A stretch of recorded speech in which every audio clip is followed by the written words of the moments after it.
নভমণ্ডল এবং ভূমণ্ডলের রাজত্ব একমাত্র আল্লাহরই। তিনি জীবন দান করেন এবং মৃত্যু ঘটান।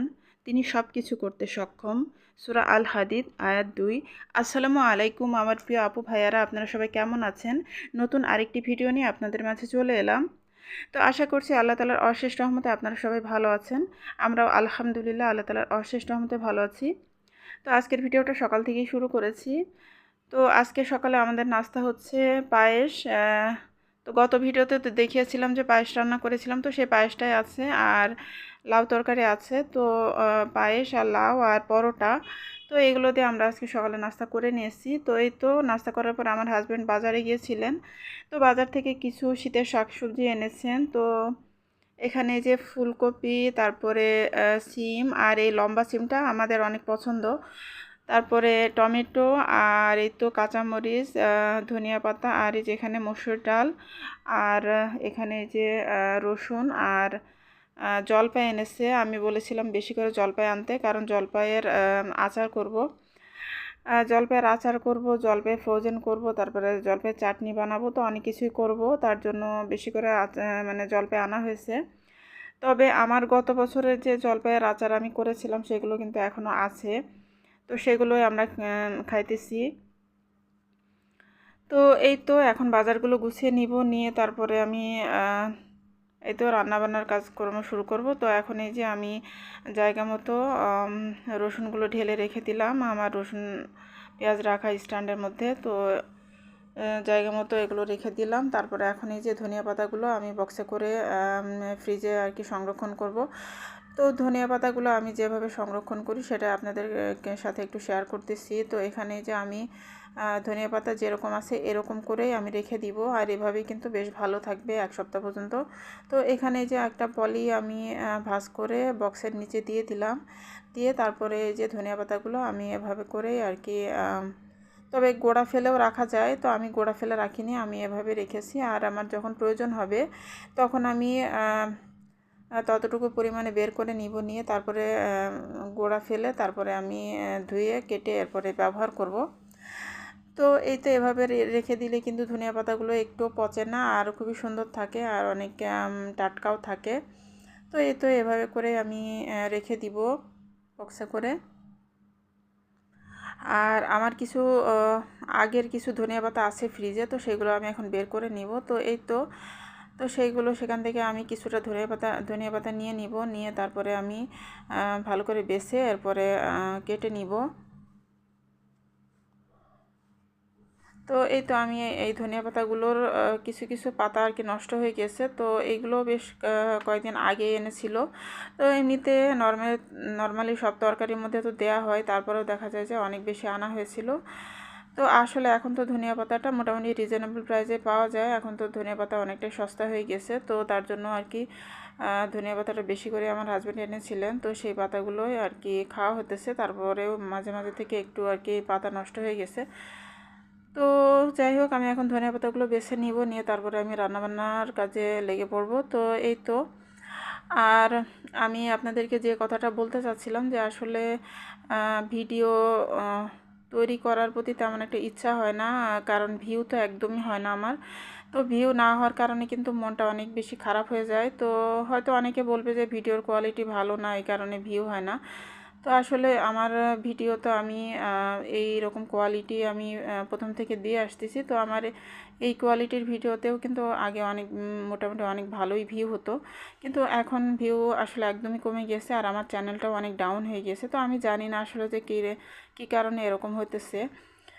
তো এখন আমি চিন্তা করেছি যে আসলে কোনো কিছু পাওয়া না পাওয়ার আশা কিংবা চিন্তাভাবনা এগুলো একদমই বাদ দিয়ে দিব, দিয়ে তারপরে আমি আমি জাস্ট আমার নিজের মনের খুশির জন্যই আর কি ইউটিউবে কাজ করব। তো আমি এরকমটাই চিন্তা করেছি, কারণ তো আসলে ইউটিউব থেকে যে আমি কোনো কিছু পাবো বা পাওয়ার আশায় যে আমি কাজ করব সেরকমটা না। আমি জাস্ট আমার কাজ করতে ভালো লাগতেছে বা আমার কাজ করতে ভালো লাগে, তো আমি সেই ভালো লাগা থেকেই কাজ করব।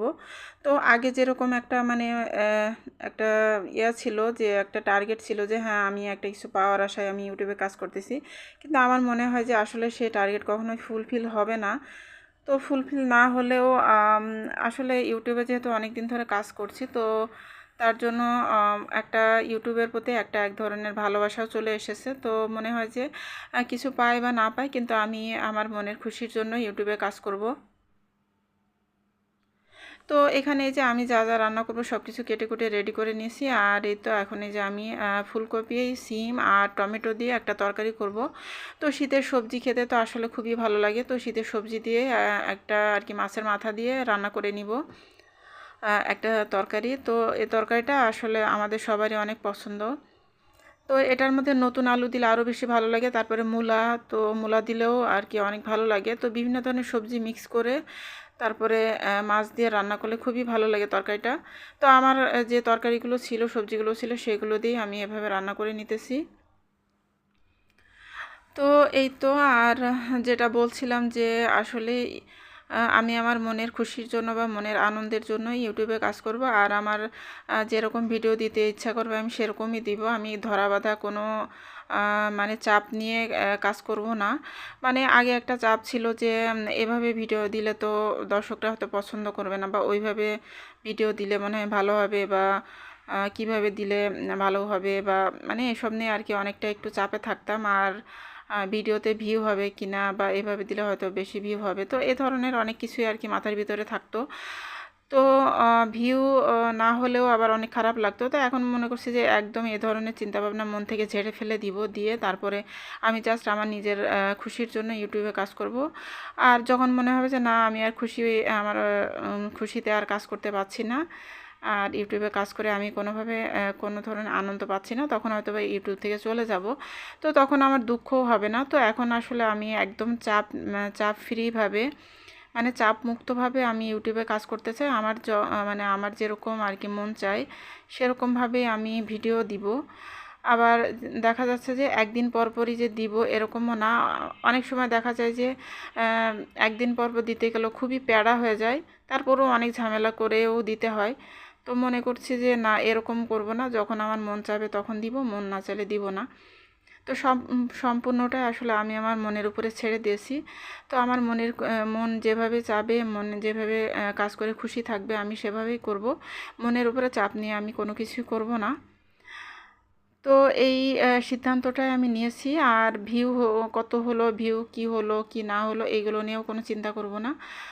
তো আমার যেরকম ভালো লাগবে সেভাবে আমি ভিডিও দিব। কখনো যদি বড় ভিডিও হয়ে যায় তো বড় ভিডিও দিব, আবার কখনো যদি ছোট ভিডিও থাকে তো ততটুকুনি দিয়ে দিব। তো দর্শকরা পছন্দ করলে তো খুবই ভালো, পছন্দ না করলেও আসলে কোনো কিছুই করার নেই। আর মনের ভিতরে এগুলো নিয়ে একদমই কোনো রকমের চাপ সৃষ্টি করব না, বা কোনো চাপ অনুভব করব না। তো এই সিদ্ধান্তটা আপনাদেরকে জানিয়ে দিলাম। আর এই তো আমি কথা বলতে বলতে আমার রান্নাটাও প্রায় হয়ে এসেছে। তো মজাদার একটা তরকারি করে নিলাম। আর এই তো রাতের ডাল আছে, তো সেটাও গরম করে নিতেছি। আর এখানে যে আমি ডাল গরম করার সময় কিছুটা ধনিয়া পাতা দিয়ে দিলাম, যাতে করে আর কি টাটকা টাটকা মনে হয়। তো এভাবে করে করে নিব। আর পাশে আমি উস্তা ভাজিটাও করে নিতেছি। তো এই তো এখন এই যে আমার রান্নাবান্না হয়ে গিয়েছে। তো এই যে উস্তা ভাজি, তারপরে যে ডাল, আর কিছুটা পুঁইশাক ভাজি ছিল গতকালকের। আর তাছাড়া এই যে ফুলকপির তরকারিটা যেটা আমি রান্না করলাম। তো এই তো এইগুলো আজকে আমাদের দুপুরে রান্নাবান্না। তো তরকারি কালারটা দেখে নিশ্চয় বুঝতে পেরেছেন যে খুবই আসলে কালারফুল হয়েছে তরকারিটা। তো আসলে এখন তো টমেটোর অনেক দাম, যে শীতের যে টমেটো সেটা তো অনেক দাম। তো তারপরেও আর কি আমার হাজব্যান্ড এনেছেন, 180 টাকা সম্ভবত কেজি ছিল। তো তারপরও নিয়ে এসেছেন, সম্ভবত আধা কেজি এনেছেন। তো কি আর করা যাবে, আসলে জিনিসপত্রের দাম কবে যে আমাদের সাধারণ মানুষের মানে নাগালের মধ্যে আসবে কিছুই জানি না। তো জানি না। আর আমাদের জমিতে আসলে আমাদের সবজি বাগানে টমেটোর গাছ লাগানো হয়েছে। তো সেগুলো যখন বড় হবে তখন তো আমরা বাগান থেকেই এনে খেতে পারবো। তো দেখা যাক কবে কি হয়।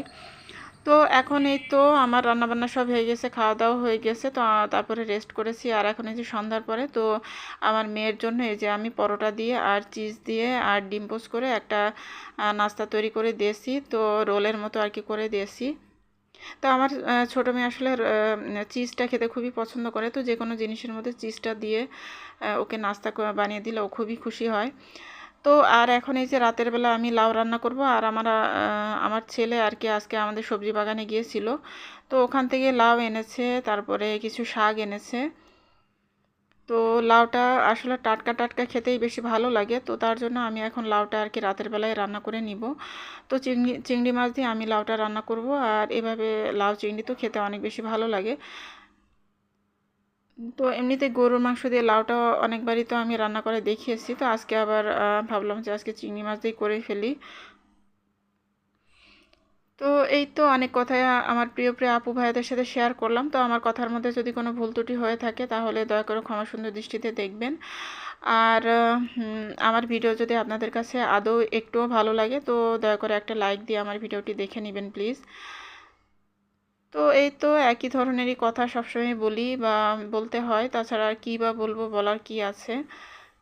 তো কারোর কাছে যদি আমার চ্যানেলের ভিডিও ভালো লেগে থাকে, নতুন নতুন ভাই আপুরা যদি আমার ভিডিও দেখে থাকেন, তাহলে আমার চ্যানেলটি সাবস্ক্রাইব করে আমার চ্যানেলের সাথে থেকে যেতে পারেন আমার বন্ধু হয়ে। তো এই তো আমার লাউ চিংড়ি কিন্তু রান্নাটা প্রায় হয়ে এসেছে। আর দেখুন মাশাআল্লাহ কালারটা কিন্তু খুবই সুন্দর এসেছে। আর এই লাউগুলো তো আমি আগেই বলেছি যে অনেক টেস্ট হয় খেতে। আর লাউগুলো কিন্তু একদমই গলে যায়, খুবই মানে ভালো জাতের আর কি লাউগুলো। আর এখানে যে আমি শোল মাছের ভর্তা বানিয়ে নিয়েছি, এক টুকরো শোল মাছ ছিল, তো সেই মাছটা দিয়ে আমি ভর্তা বানিয়ে নিয়েছি। আর এই তো আমার লাউ চিংড়ি তরকারিটা, আর সেই সাথে দুপুরে যে ফুলকপি দিয়ে সিমের তরকারিটা রান্না করেছিলাম সেটাও আছে, আর উস্তা ভাজিও আছে। তো এই তো এগুলো আজকে আমাদের রাতের খাবার দাবার। তো এই যে এটা শোল মাছের ভর্তা, তো মাশাআল্লাহ অনেক মজা হয়েছিল। তো আজকের মতো এখান থেকে বিদায় নিচ্ছি। আল্লাহ হাফেজ, আসসালামু আলাইকুম।